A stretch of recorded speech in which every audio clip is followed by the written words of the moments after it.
Video games, more so than any other form of entertainment, are a confluence of artistry and technology. While specialized hardware and software provide developers with the tools necessary to craft them, creativity and skill are necessary to make proper use of these tools.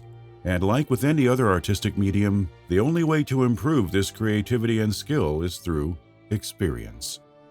Perhaps no other word better describes Ninja Theory's Enslaved Odyssey to the West.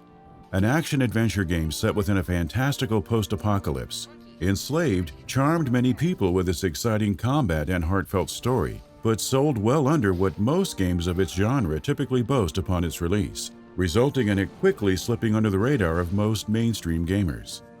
Yet its development, which saw several famous Hollywood figures team up with Ninja Theory, served as an invaluable learning experience for the studio, teaching its staff lifelong lessons on how to engage players using narrative and gameplay in tandem, as well as how to craft deep and emotionally fulfilling characters within the medium's limitations. It helped its creators transition from being a good development studio to a great one, and set them up to eventually become even better with its subsequent endeavors.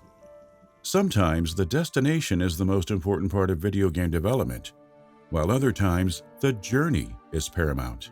With Ninja Theory's third project, the latter proved more true than anything else.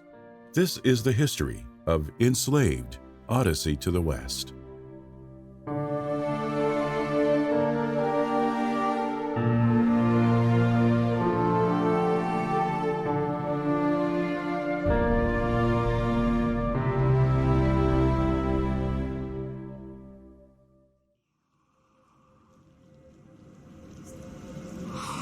What's happening? It's breathing. Today, Ninja Theory is revered across the industry for the quality and polish of its gameography's narratives, with its most recent production, Hellblade: Senua's Sacrifice, earning accolades around the globe for its deft exploration of its protagonist's psychosis. During its early years, however, the Cambridge-based studio was all about kung fu. Few themes impassioned its founders more than Chinese martial arts, and after receiving sufficient funding from Microsoft, the studio succeeded in translating this passion into its first title, Kung Fu Chaos. A 3D fighting game starring a cartoonish cast of combatants, Kung Fu Chaos earned itself a decent amount of praise upon its release on the Xbox in 2003, with many finding it a silly, yet entertaining romp. Its sales, however, proved disappointing, prompting Microsoft to turn down plans to have Ninja Theory develop a sequel. Eager to continue making games centered on Kung Fu, but understanding that players were becoming more interested in experiences laden with realism and high production values, Ninja Theory subsequently struck a deal with Sony to develop Heavenly Sword exclusively for the PlayStation 3. Where Kung Fu Chaos reveled in humor and camp, Heavenly Sword took itself deeply serious, spinning an elaborate yarn about a fantastical East Asian-inspired world clenched in war, and a scarlet-haired heroine named Neriko who seeks to emancipate it. It was Ninja Theory's first step towards creating more narrative-centric experiences, and a much-liked title upon its release in 2007. While a fair few felt its gameplay wasn't quite as polished as it could have been, players almost universally loved the quality of its characters' performances, particularly when it came to the villainous King Bohan, whose voice and likeness were provided by Andy Serkis. The studio had succeeded in enlisting the Lord of the Rings star's talents through a purely lucky coincidence. Yet upon being hired, Serkis had gone out of his way to help make the project a success, assisting his fellow actors perform to the best of their abilities, as well as punching up the quality of the game's writing throughout much of its production. Unfortunately, while these factors helped Heavenly Sword in selling substantially better than Kung Fu Chaos, Ninja Theory's second game still failed to meet expectations. This didn't close the door on the possibility of a sequel, but after evaluating its options, the studio decided that it would be better off if it left both the property and Sony behind, and tried its hand at a new project with the help of another publisher. The split was heartbreaking for the crew, yet not inconsolable, because Ninja Theory's chief design director, Tamim Anjanatis, already had an idea of what they could do next. In an effort to fully educate himself on the wuxia genre while working on Heavenly Sword, Anjanatis had made a point of reading the Chinese novel Journey to the West over the course of its development. Published in the late 16th century, Journey to the West chronicles the adventures of the Buddhist monk Tripitaka, who embarks on an expedition to India to bring holy scriptures back to his homeland with the help of an eccentric band of disciples. Chief among these disciples is San Wukong, a rebellious sentient monkey that possesses a variety of supernatural powers and artifacts, including a magical staff and a flying cloud. These attributes result in him being central to much of the tale's action, as well as an immensely dominant force, but not beyond Tripitaka's influence, who was able to control Wukong using a magic ring placed around the monkey's head. Anchianatus and many more within Ninja Theory had previously been exposed in their youth to Journey to the West through Monkey, a Japanese television adaptation of the tale that aired on the BBC during the 70s and 80s, and had made the titular simian a playable character in Kung Fu Chaos. After becoming familiarized with its original source material, however, it quickly became apparent that so much more could be done with its characters than have them cameo in a zany fighting game. Many gamers had been extremely fond of the relationship between Nariko and her friend Kai in Heavenly Sword, finding the experiences that they shared to be both deeply moving, yet also intimately relatable. It posed Ninja Theory the question, what if their next game featured a similar relationship at the center of its proceedings, but instead of being about Nariko and Kai, it was about Wukong and Tripitaka? Sensing that it had stumbled upon a truly great idea, the studio got to work on fleshing it out and making the established setting and characters its own.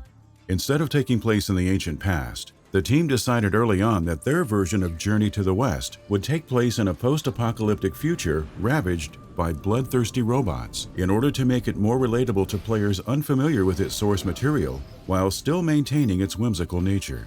Wukong was reimagined as a gruff vagabond named Monkey, complete with futuristic renditions of his staff and flying cloud.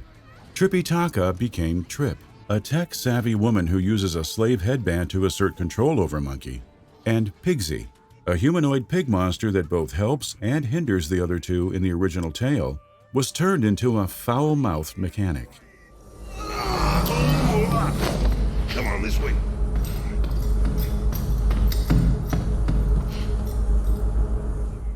Enslaved: Odyssey to the West was born, and as its cast continued to gestate and grow, Ninja Theory forged partnerships with several entities that would be key to the project's success.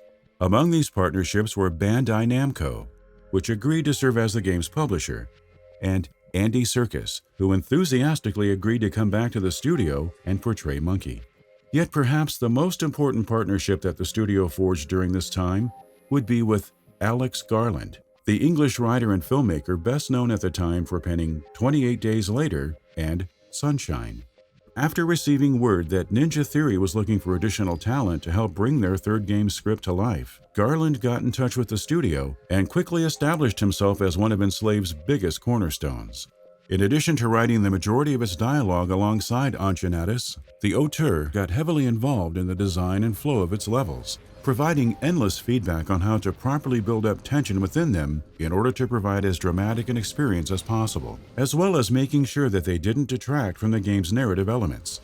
And when most of the project's assets were finally in place, he combed through the entire experience, highlighting every part of it that he believed betrayed the internal logic of the fiction that the studio was trying to sell players, or was in need of some other refinement.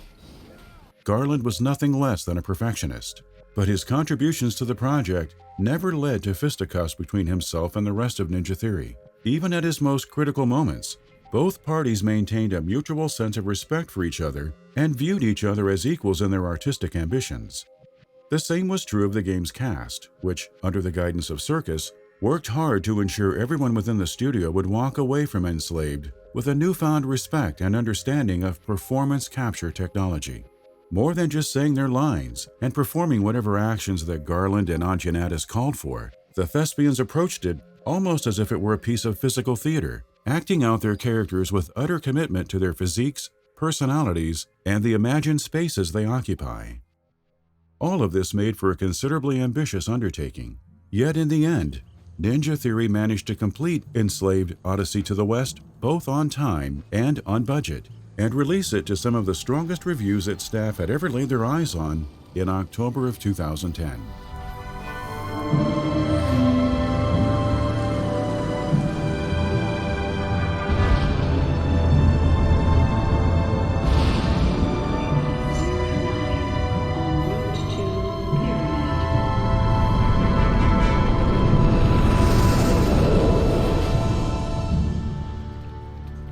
Critics had almost nothing but praise for its writing and characters, finding Monkey and Trip's relationship with each other to be believable and expertly integrated into all of the various gameplay scenarios that Enslaved funneled them through.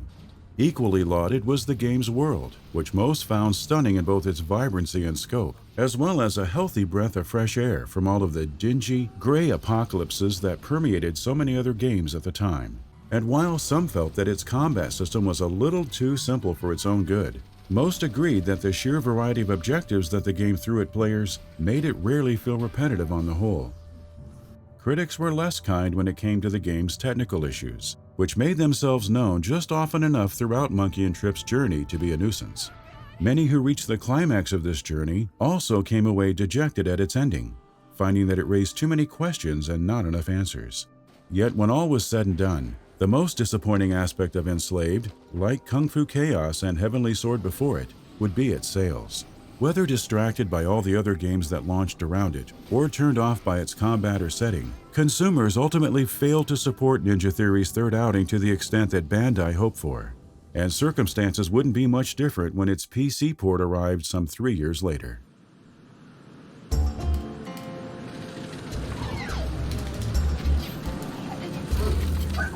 Check this out. A little over a month after Enslaved's launch, Ninja Theory released Pigsy's Perfect 10, a single expansion that followed Trip and Monkey's porcine mechanic on a series of misadventures to fashion himself a robotic wife. In contrast to Enslaved, which encouraged one to attack enemies directly and aggressively, Perfect 10 encouraged more tactical gameplay, providing players with a unique arsenal of weaponry and traps suited to Pigsy's stouter physique. Most reviewers received the expansion warmly. Yet, in the end, this warmth would fail to make up for its base game's underperformance. Sensing that it had again arrived at the same crossroads that its prior games had landed at post-release, Ninja Theory would quietly proceed to shelve plans to develop a sequel to Enslaved, as well as halt production on additional downloadable content in favor of new projects. In a 2012 interview with Edge magazine, Antoniadis revealed that the latter included plans to implement a multiplayer mode where players would have been able to ride around with their friends on Monkey's flying cloud, as well as new story-centric content in the vein of Perfect 10. They truly wanted to flesh out Monkey's world and turn it into a franchise that would last for years to come. But after recognizing that the general public simply didn't share their passion for it, and that their next project, a reboot of Capcom's Devil May Cry series titled DMC, was going to require a significant amount of resources to get right, it became apparent that there was no going forward with it. Nevertheless, Ninja Theory would go on to apply the skills it honed while working on Enslaved to all the projects that followed, using everything that Garland and Circus taught the studio to take its game-making abilities to even greater heights with DMC and Hellblade. You're leaving me alone here? How do I know you're coming back? You die, I die, right? Yeah. So I'm coming back.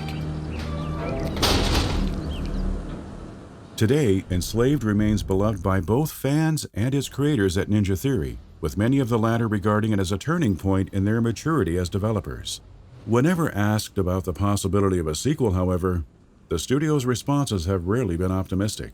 In a 2017 interview with Game Informer, Antoniadis expressed particularly mixed feelings at the idea of an Enslaved 2, pointing out that even if they managed to work something out with Bandai Namco, which currently owns Enslaved's property rights, whatever they made would likely be forced to compete with Horizon Zero Dawn and its sequels. From his perspective, given the sheer amount of funding and polish that the latter are going to receive, it may be better to let Horizon's fantastical post-apocalypse take over Enslaved's mantle, rather than attempt to compete with it from a radical new angle. Moreover, Ninja Theory isn't currently in a position in which it desperately needs new projects to work on. Both the success of Hellblade and its acquisition by Microsoft ensure that the studio will continue to remain busy for some time to come, as well as financially stable, making it difficult to imagine what a new Enslaved would be able to provide it with. The journey undertaken by Monkey and Trip in Enslaved ends on an awkward note. Instead of bringing an end to their enemies and achieving a sense of closure, the duo are confronted with an even more uncertain future than anything they'd previously known. If there's one solace to be had, It's that on the road to this destination, both managed to mature in ways neither could have ever anticipated. Ninja Theory's experience developing Enslaved parallels this journey. While the end result of its efforts wasn't all that big of a success, and there exists no obvious roadmap for how a sequel could currently get made, working on the game allowed the studio to grow tremendously and come much more fully into its own. It imbued its staff with the confidence to take on projects like Devil May Cry and Hellblade, and the skills necessary to make them truly great.